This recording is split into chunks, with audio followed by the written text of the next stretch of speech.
नमस्कार। द्रोणा के daily current affair में मैं अरविंद कुमार आपका स्वागत करता हूँ। करंट अफेयर ना सिर्फ एग्जाम पॉइंट ऑफ व्यू से वरन ये हमारी डेली लाइफ में भी बहुत यूज़फुल है। देश दुनिया में क्या कुछ चल रहा है यह जानकर हमें आगे बढ़ने व कुछ बेहतर करने की प्रेरणा मिलती है। तो स्टार्ट करते हैं आज से रिलेटेड कुछ मेन टॉपिक्स की। पहला ये है कि किसको गेबोन की पहली महिला प्रधानमंत्री के रूप में नियुक्त किया गया है। तो इसका आंसर है option number A, Rose Christiane Ossouka Raponda को। गेबोन की राष्ट्रपति अली बोंगा उंडिसबाने, अच्छा आपको गेबोन की राष्ट्रपति भी यहाँ से याद रखनी है, अली बोंगो ने रोज क्रिस्टियन ओसुका रापोंडा को गेबोन की पहली महिला प्रधानमंत्री के रूप में नियुक्त किया है। उन्होंने किसकी जगह ली है? तो उन्होंने जगह ली है जूलियन निकोबे बेकाले की। क्या ज़रूरी यहाँ से चीज़ें, गेबोन की राष्ट्रपति अली बोंगा, गेबोन की महिला प्रधानमंत्री, पहली महिला प्रधानमंत्री कौन बनी है? रोज़ क्रिस्टियन रापोंडा। पूरा नाम याद नहीं हो रहा तो भी कोई भी दिक्कत नहीं है। यहाँ की इन्होंने किसकी जगह ली है? जूलियन निकोबे बेकाले की। इस वर्ष USIBC ग्लोबल लीडरशिप अवार्ड किसे दिया गया है? तो ये हम ऑलरेडी डिस्कस कर चुके हैं। टाटा समूह के चेयरमैन नटराजन चंद्रशेखर और लॉकहीड मार्टिन के मुख्य अधिकारी अध्यक्ष जिम ताइकलेट को US India business council global leadership award 2020 दिया गया है। तो ये उसका फुल फॉर्म है, US India business council global leadership award. किस किस को दिया गया है? टाटा समूह के चेयरमैन नटराजन चंद्रशेखर और लॉकहीड मार्टिन के मुख्य कार्यकारी अधिकारी एवं अध्यक्ष जिम ताइकलेट को। नीला सत्यनारायण का हाल ही में निधन हो गया है, जिन्होंने महिला की पहली किसके रूप में से, आप देखिए इस क्वेश्चन को हम लोग 3-4 बार कवर कर चुके हैं। हर बार ये डिफरेंट तरीके से पूछा जा रहा है। कभी पूछा जा रहा है कि पहली महिला चुनाव आयुक्त कौन थी, या जिनका निधन हुआ है वो कहाँ की पहली महिला चुनाव आयुक्त थी। अब पूछा है कि महाराष्ट्र की नीला सत्यनारायण का जो निधन हुआ है तो वो क्या थी वहाँ की पहली, तो वो क्या थी? चुनाव आयुक्त की। किस देश के प्राप्तकर्ता ने अंतर्राष्ट्रीय प्रेस स्वतंत्रता पुरस्कार 2020 जीता है? ज़रूरी है आप इसको थोड़ा ध्यान रखने की कोशिश करें। तो क्या है इसका? बांग्लादेश, ईरान, नाइजीरिया और रूस, इन 4 देशों के पत्रकारों को अंतर्राष्ट्रीय प्रेस स्वतंत्रता पुरस्कार दिया गया है। Committee to protect journalist that is CPJ ने इंटरनेशनल प्रेस फ्रीडम अवार्ड 2020 के विजेताओं की घोषणा की है, जिसमें बांग्लादेश के शाहिदुल आलम, देखिए आपको ये याद रखना है क्योंकि आपसे फिर पूछा जाएगा कि शाहिदुल आलम पत्रकार है, इन्हें ये दिया गया है, तो ये किस कंट्री के? फिर आप उठोगे और सारी कंट्री के पत्रकार याद करने भिड़ जाओगे। ऐसा नहीं है, ये इसलिए आया है क्योंकि ये करंट न्यूज़ में आया है ये तो, और इन्हें अवार्ड मिला है।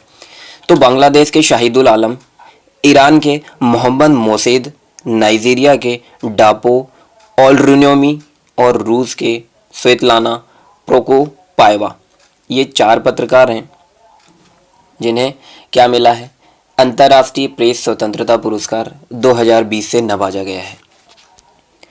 पाकिस्तान, ये भी हम लोग कवर कर चुके हैं। पाकिस्तान और किस कंट्री ने 700 मेगावाट की हाइडल पावर परियोजना के लिए एक समझौता किया है? तो आपको ध्यान रखना है कितने मेगावाट की बात हो रही है? 700 मेगावाट की बात हो रही है। आप पाकिस्तान और चाइना तो दिमाग में अटक जाएगी बातें, लेकिन ये 700 छूट जाता है, ये भी नहीं छूटना चाहिए हमसे। फिर अंतर्राष्ट्रीय न्याय के लिए विश्व दिवस का थीम क्या था? पहली बात तो ये कि आपको ये भी ध्यान होना चाहिए कि ये कब मनाया जाता है। तो अंतर्राष्ट्रीय न्याय के लिए विश्व दिवस हर साल 17 जुलाई को मनाया जाता है, ताकि अंतर्राष्ट्रीय न्याय की सुदृढ़ व्यवस्था को पहचाना जा सके और पीड़ितों के अधिकार को बढ़ाया जा सके। तो इस बार का इसका विषय या थीम क्या थी? Empower international justice and promotes victims right. आपको इसको इंग्लिश में ही ध्यान रखना है, ये इंग्लिश में ट्रांसलेट होकर के नहीं आएगा कहीं भी, इंग्लिश में ही याद रखना है आपको इसको। Empower international justice and promotes victims right. कब मनाया जाता है ये? 17 जुलाई को मनाया जाता है। क्या है? अंतर्राष्ट्रीय न्याय दिवस है ये। प्रथम ऑनलाइन निष्ठा कार्यक्रम का शुभारंभ किसने किया है? ये भी हम लोग कवर कर चुके हैं। तो केंद्रीय मानव संसाधन मंत्री श्री रमेश पोखरियाल निशंक और आंध्र प्रदेश के मानव संसाधन विकास राज्य मंत्री श्री संजय धोत्रे ने पहला ऑनलाइन निष्ठा कार्यक्रम स्टार्ट किया है। अब ये निष्ठा कार्यक्रम क्या है? तो निष्ठा का उद्देश्य एकीकृत प्रशिक्षण के माध्यम से स्कूली शिक्षा की गुणवत्ता में सुधार लाना है। दीक्षा और निष्ठा पोर्टल्स राष्ट्रीय शैक्षिक अनुसंधान और प्रशिक्षण परिषद दैट इज NCERT, आपको इसका फुल फॉर्म भी याद होना चाहिए, द्वारा ऑनलाइन निष्ठा कार्यक्रम का संचालन करेंगे। आंध्र प्रदेश के शिक्षक 1200 प्रमुख संसाधनों द्वारा समर्थित होंगे जो दीक्षा का ऑनलाइन निष्ठा प्रशिक्षण लेंगे। नेक्स्ट न्यूज़ है हमारी, संयुक्त अरब अमीरात द्वारा अपना पहला मंगल मिशन होप लॉन्च किया गया है। तो आपके लिए इस लाइन से ही सारी चीज़ें निकल के आ रही हैं। संयुक्त अरब अमीरात ने किया है, नाम क्या है? मंगल मिशन, और मंगल मिशन है और उसका नाम क्या है? होप है, HOPE। तो जापान के तनेगाशिमा अंतरिक्ष केंद्र से ये अंतरिक्ष केंद्र से ये लॉन्च किया जाएगा। चूंकि UAE की बात हो रही है, यहाँ के राष्ट्रपति शेख खलीफा बिन जायद अल नहयान, आप शेख खलीफा बिन जायद भी याद रख लें, काफ़ी। UAE की राजधानी अबू धाबी है, यहाँ की मुद्रा संयुक्त अरब अमीरात दिरहम आपको याद रखना है। नेक्स्ट है, उत्तर प्रदेश के मुख्यमंत्री योगी आदित्यनाथ ने अनुसूचित जातियों के सर्वांगीण विकास के लिए नवीन रोजगार छतरी योजना शुरू की है। आपको ध्यान रखना है, यूपी में किया है, योगी आदित्यनाथ ने किया है, अनुसूचित जातियों के लिए किया है, और उस योजना का नाम क्या है? नवीन रोजगार छतरी योजना। उन्होंने पंडित दीनदयाल उपाध्याय स्वरोजगार योजना के तहत 3,484 लाभार्थियों को ऑनलाइन 17.42 करोड़ रुपए की वित्तीय सहायता भी करेंगे ये कुल मिलाकर के इसमें। तो यूपी के मुख्यमंत्री योगी आदित्यनाथ जी है, यहाँ के राज्यपाल आनंदीबेन पटेल। देखिए, हाल ही में हमने पढ़ा था कि संयुक्त राष्ट्र हर साल 18 जुलाई को नेल्सन मंडेला अंतर्राष्ट्रीय दिवस मनाता है।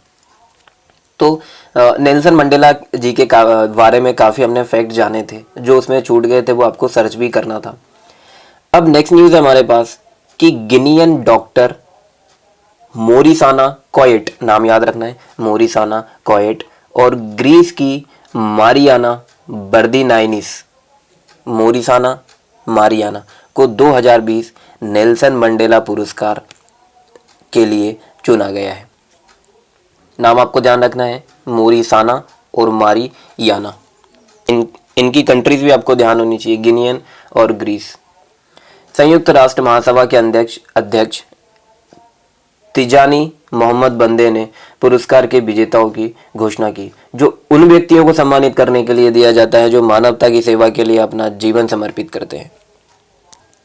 फिर नेक्स्ट है, जर्मनी के फॉरवर्ड फुटबॉलर और विश्व कप विजेता आंद्रे शुरले ने रिटायरमेंट का ऐलान किया है। तो आपको क्या ध्यान रखना है, ये जर्मनी के हैं, ये फुटबॉलर हैं, क्या नाम है इनका? आंद्रे सुरले। इन्होंने रिटायरमेंट का ऐलान किया है। इस टाइप से पूछा जा सकता है कि आंद्रे सुरले किस खेल से रिलेटेड है, तो क्वेश्चन तो कैसे भी बनाए जा सकते हैं। हमें बस क्या करना है कि जो छोटी छोटी डिटेल है उनको माइंड में रखना। ज़रूरी नहीं है कि जिस तरीके से क्वेश्चन फ्रेम किया गया है आप सिर्फ वही याद रखो, ये तो हम तुम ही करते हैं क्वेश्चन को फ्रेम, तो इनमें से कुछ साइड वाली इन्फॉर्मेशन भी पूछ ली जाती है कभी कभी। ये क्वेश्चन तो बहुत ही पूछे जाते हैं। लुइस हैमिल्टन ने जीता हंगरी ग्रांड प्री 2020। किसने जीता है?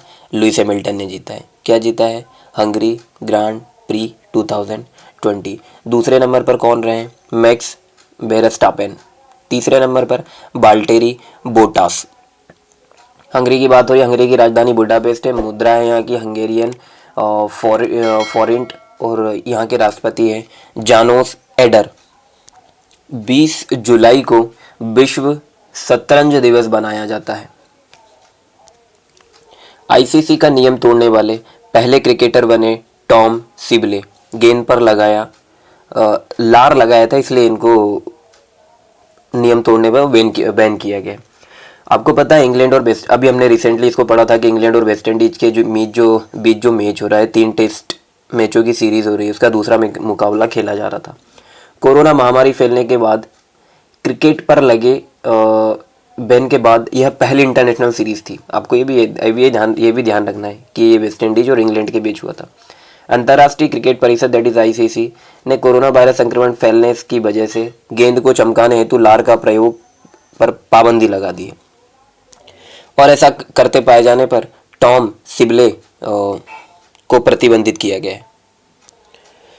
तो ये थे आज के करंट अफेयर। ये चीज़ें अगर आपको इन्फॉर्मेटिव लगी हों तो अपने कॉन्टैक्ट के साथ इन चीज़ों को ज़रूर शेयर करें। पढ़ते रहें, बढ़ते रहें, ज्ञान हमेशा अर्जित करते रहें, वो किसी न किसी दिन आपके काम आ ही जाएगा। Thank you. जय हिंद।